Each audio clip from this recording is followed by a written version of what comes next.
Today we're here to talk about your music. Let's get it started. How did it all develop? Your sound, it's beautiful. Like, I have two images in my head of where and how I want to listen to your music. One is very similar to this room right here, so you guys are all in luck. But you have this smooth, amazing lounge vibe that works so well for an intimate scene. But then your album, it feels like each and every song should fill a stadium. Like, you've got some Elton John-esque vocals, you just lay across the keys in such a beautiful way. Let's talk about your first introduction to music and how this all developed. Wow, well, thank you. First off, that was a lot of flattery, and I don't know. I guess starting off with music, I think it's. I started out in jazz, so I was a jazz singer growing up. I had a mentorship with two very prominent musicians at the time. One of them was mainly a vocalist. The other one was a singer-songwriter, and they were in a group together. And so I kind of found a niche. I was a little lucky. I stumbled into it. They kind of brought me up into jazz music in Montana. So it was kind of the guys they were playing with. They're like, hey, you got something going on. You want to do it? You're going to do it. Like, here's some guys that you can play with. You set up the gigs. We'll help you get started. And here's the ball and run with it. So that's kind of how I got into it. But at the same time, they were very honest and nurturing, and would say to me, you do realize you'll never make a lot of money at doing this. You may get there, but you got to do it because you love to do it. And that's the first off, that's the ground rule. And if you're okay with that, if you're ready to seal the deal, then do it. Totally. And so you developed your sound in Montana. And I have to preface this. Sweetest man I know. Oh. And to make that another third dimension is I listened to your album, Virtue and the Vice. Mm-hmm. And I'm like, damn, he could sing. That trip is, I just released it. Yeah. On that trip. I think I gave everyone a download card. Whoop, whoop. Whoop, whoop. That's the download cards now. No one listens to actual CDs, so it's all streaming. Yeah. So well, let's talk about let's talk about your songwriting, because not only is this music jazz inspired, not only is there a whole lot of soul and energy to it, lyrically I can follow these songs word for word. What type of zone do you get in? What does your desktop look like when you get into writing your music? My desktop is very clean. Everything's pushed to, it's everything against the wall kind of deal. So I'm not one of those things everywhere. But for the most part, my songwriting process comes in many different ways, but it seems to hone in on just sitting down at the piano, playing some things out, and then starting with a simple lyric, maybe humming a melody, and it all kind of comes at once. So I think creativity comes in waves, and I always got into the idea of sitting down and trying to force it, but a lot of times you just got to kind of wait for it to come up.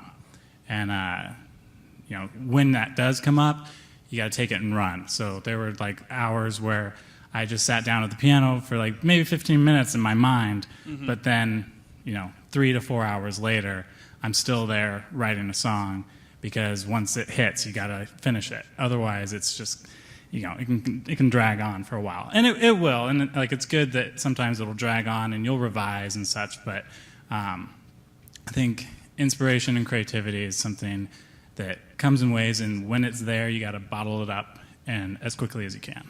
Yeah. And so you moved here from Montana, here to Portland.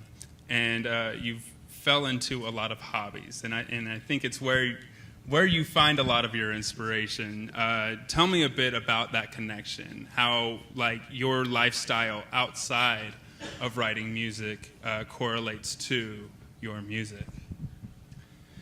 Well, right now, how you know me is a different version of myself than when I wrote that album. So that album I wrote in Montana when I was coming back from music school and finishing up college, and so it was kind of a collective of 4 years worth of writing and like picking and choosing. So now I whitewater kayak and boat, and we took on rafting trips and do a lot of outdoor activity here as well. And I think that's kind of like outdoors is always the place.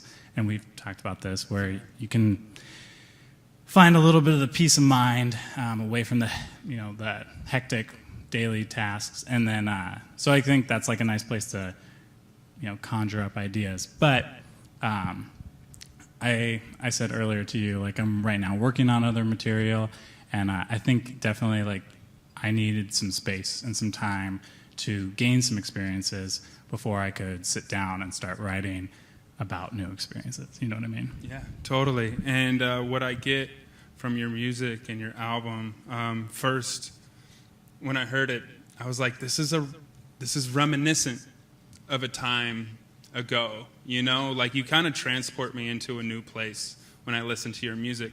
But at the same time, you're also timeless. Like your music transcends.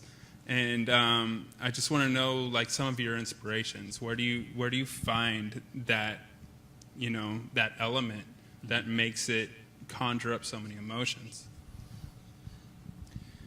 I think that comes from, I like to listen to a lot of different types of music, but my favorites are some of the like Sade and Sting and Michael Jackson and Liz Wright, and so I have a lot of different styles that I enjoy. So when I sit down to play, I definitely want to invoke a different style of music than I normally do. I don't want to always have the same feeling throughout.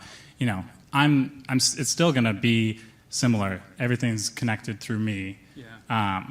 But still trying out different genres, different styles, and being like, what do I want to work on? What do I find inspiring right now? I'll even like listen to tunes that I'm like, I want to write something like this right before I sit down and compose. So I think maybe that's where a little bit of the, like, there's something for everyone. Yeah. In the music. Yeah. So you have Virtue and the Vice on Spotify, available for streaming. You're working on new music. What can we expect with the new music? Do you feel like you've entered a new realm, something you want to deliver creatively that is in contrast or maybe in addition to what you've already created? I think that's a big one. I think like the last project, this is actually my second one, and this will be my third. I did a long LP back when I was 17, 18 of my first original songs that I ever wrote.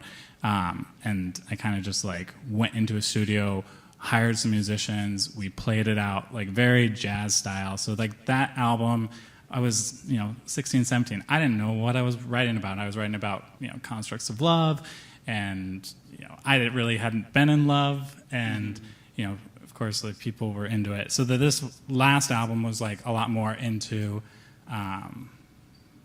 myself and like what I was going through.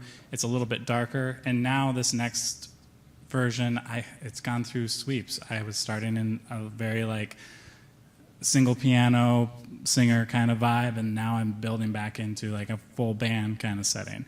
So I think that's just the journey. Like I would love to just at some point in time go into a studio and write all the music in one sitting, work with a band and like have it be that kind of record. But I've always it's been a combination of years and feelings and all that.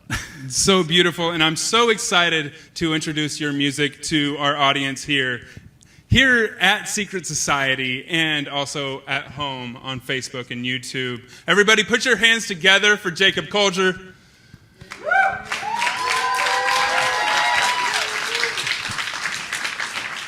Jacob, before you leave, how can everybody find you on social media? It's pretty easy. It's just Jake Koelzer at, It's on the Instagram handles and Facebook.